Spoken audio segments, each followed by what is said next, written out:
Welcome everyone. Today my webinar is on breaking barriers, but most importantly, understanding the leadership, identity, and experiences of minority professionals. It's a very important topic because we have people from all the diverse backgrounds that bring their own experiences. And how do we allow them to have their own identity and lead with their own authentic voice? Uh, we have seen that there is talent, and we ourselves are seeing it in Canada. We are a land of opportunity, and it's always there for everyone. But very important question is opportunity is not always distributed equally, and there are a lot of talented people that exist.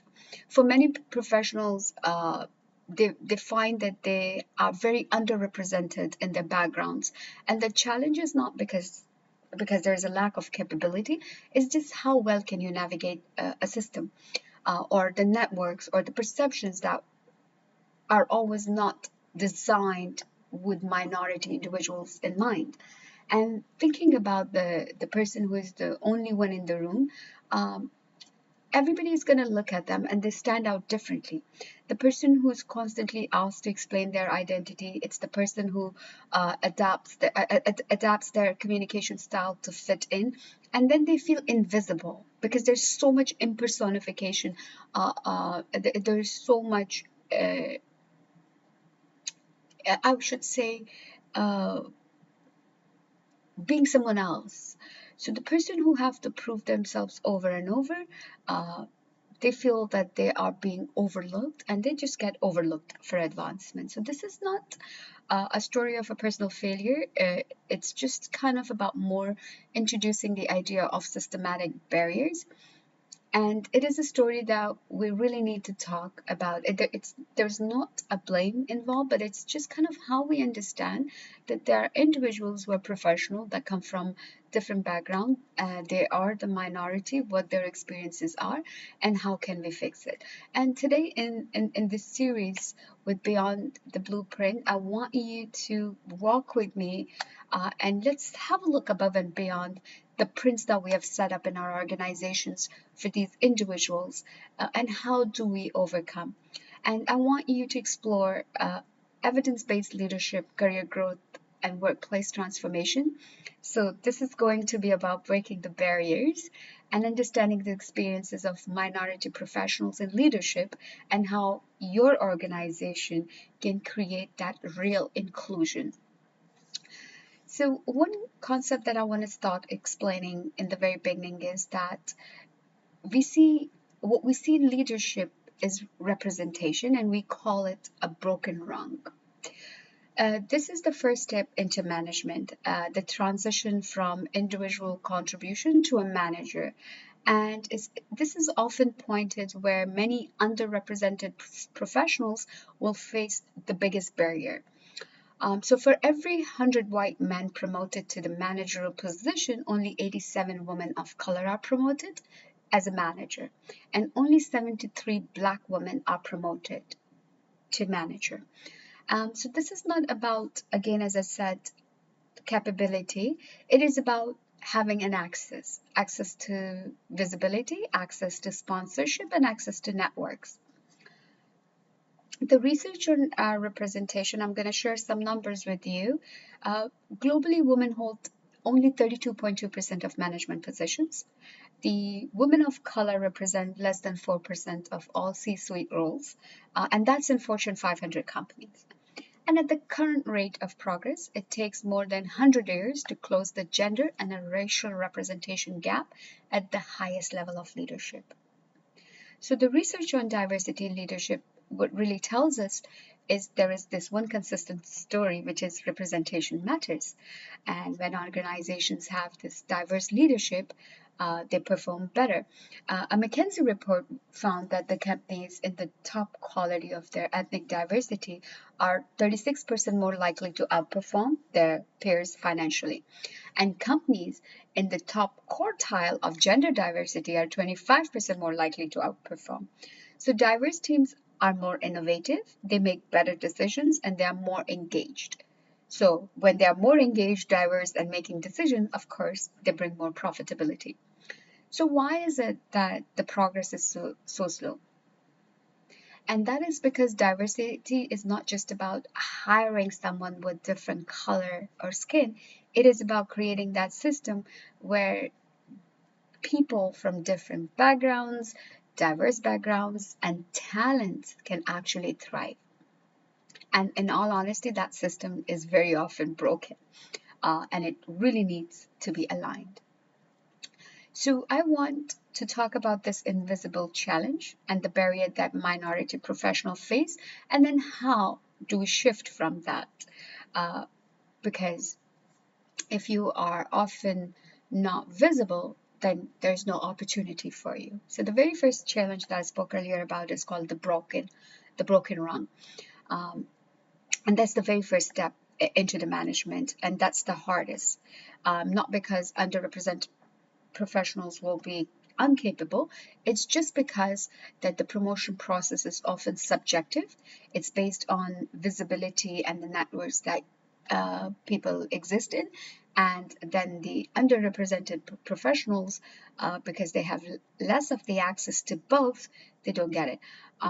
This is the Broken Rung study was conducted by Lean In organization, and they found that the women of color are often overlooked for the first level management roles, and they are not seen as leadership material.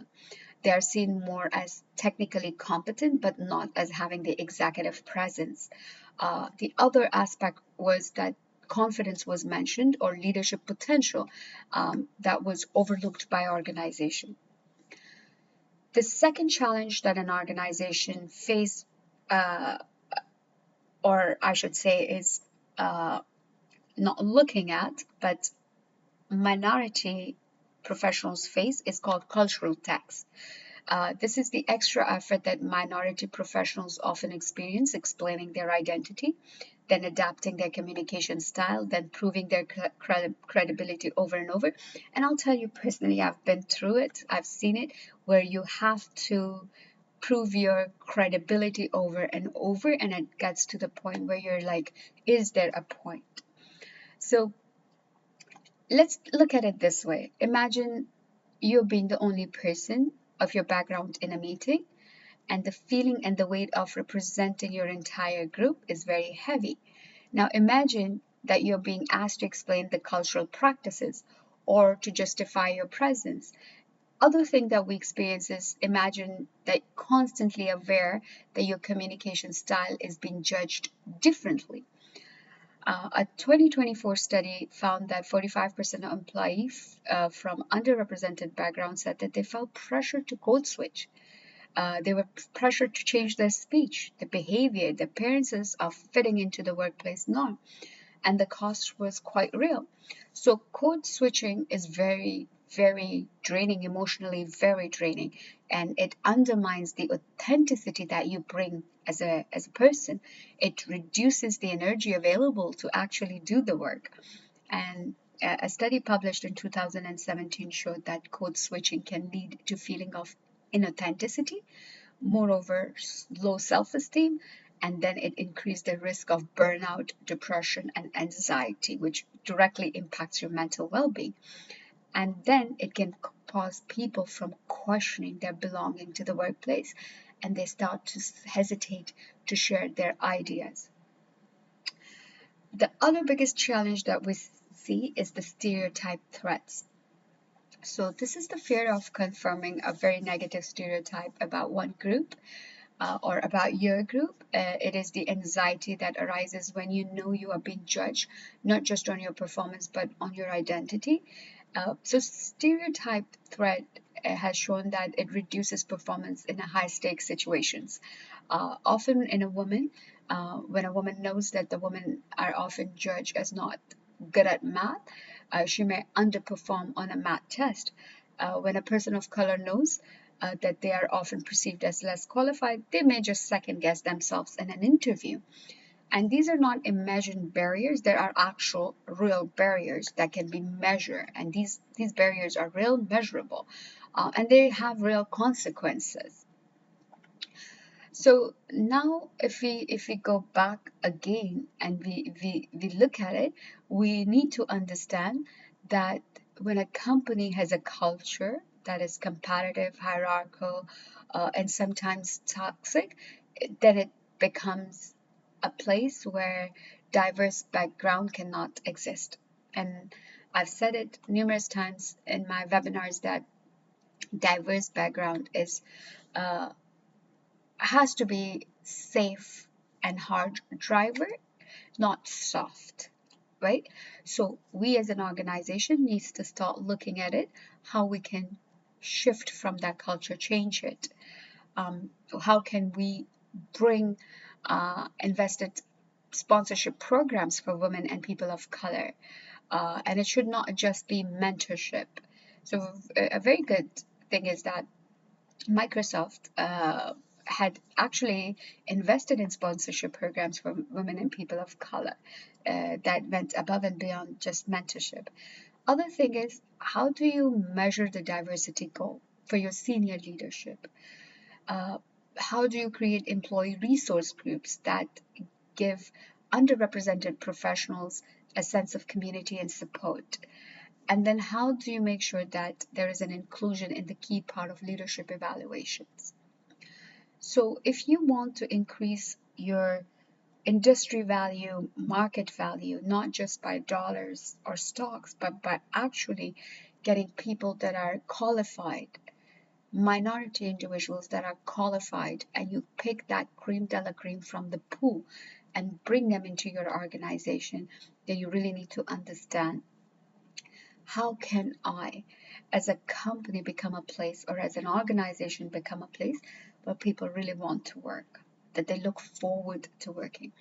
So some of the lessons that we can learn from organizations that create such environment is that one is, inclusion is not about just hiring people with different colors, skin colors.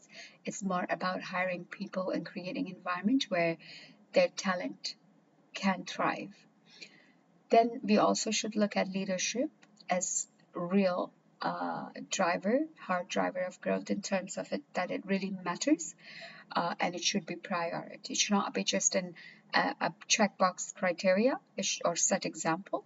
It should be actual driver of curiosity and growth. The third lesson that we should look at it, that results should follow. So you can implement, but what kind of results are you getting? So when people feel included and the performance increases, we should have real measures in place to measure that growth within the organizations. So the framework that I want to give you, the above and beyond framework, is a 4-step model. And I will call it my blueprint, beyond blueprint inclusion model. So step number 1 would be representation. Who is present? This is the starting point for your organization, and it's not a destination. So that means it's a starting point and it's a journey that's going to keep going. So representation is about making sure that people from diverse backgrounds are in the room and they are being acknowledged. But representation alone will not guarantee inclusion. So the second step would be of this model, that how are you giving people an opportunity to participate and contribute? In many organizations, diverse people are in the room, but they are not being heard. So you want to make sure that you asked about their ideas, and they are given the visibility on the assignments, that they are being included in the informal networks where decisions are made. Because real inclusion will mean ensuring that the diverse voices are not just present, but they are actually heard and valued. Step number 3 of this model will be influence. So whose idea is going to shape the decisions? And this is where inclusions is going to really become real for your organization. So it is just going to be more like you become an inclusive organization where people from all over the organization and from all different backgrounds have real influence over the strategy, the direction, and the decision making. So it's not like you just consult them and says, yeah, we did that. You actually give them the say and empower them to bring that change that you're looking. Step number 4 of this model it should be belonging. And if you have them feeling that they can succeed authentically, so this is your ultimate goal. um, Belonging is more about creating that environment where everyone will feel that they can succeed without having to code switch, without having to prove their credibility repeatedly, or without changing their communication styles or adaptation. So without having to be the only one proving themselves over and over. So here, the belonging for your organization would mean that they can your employees can be their full self at work, and that their identity is not a barrier to their success. So some practical actions that you can do is then start examining the promotion and evaluation process, and make sure that they are free of any biases, that the visibility is rewarded and it's there in the network, and then actual performance is rewarded.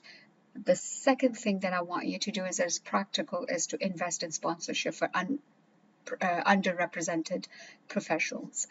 So don't just leave it with coaching and mentorship, but sponsorship advocates should be out there that would promote them. And then create groups for your employees that give these underrepresented professionals a sense of community and support. And then have inclusion measures to track who's speaking in the meeting, who gets high visibility in the assignments, and who is promoted. And then make that inclusion a leadership competency. So hold your leaders more accountable for creating that inclusive environment. I will leave you with one last thought, is that true inclusion is not simply opening the door, it is creating an environment where people can walk through the door, contribute, and really know that their voice matters. It's moving beyond representation or participation, but more about belonging in genuine sense. Don't let your minority professionals shrink because there is an identity barrier and they can't break it. Do not shrink yourself also to fit that expectations. So if you're watching this, examine your organization and question, are you truly inclusive, or are you just checking representation boxes? And what is one change that this week you can take that can create inclusion? So if you find this valuable, please like, subscribe, and hit the notification bell icon. Share this with someone in your organization who needs to hear it. And if you want to go deeper, I'm more than happy to communicate, give you some insights, some ideas, and some above and beyond blueprint that could really help your organization and also you as an individual to go beyond the norms and the traditions. Thank you for listening.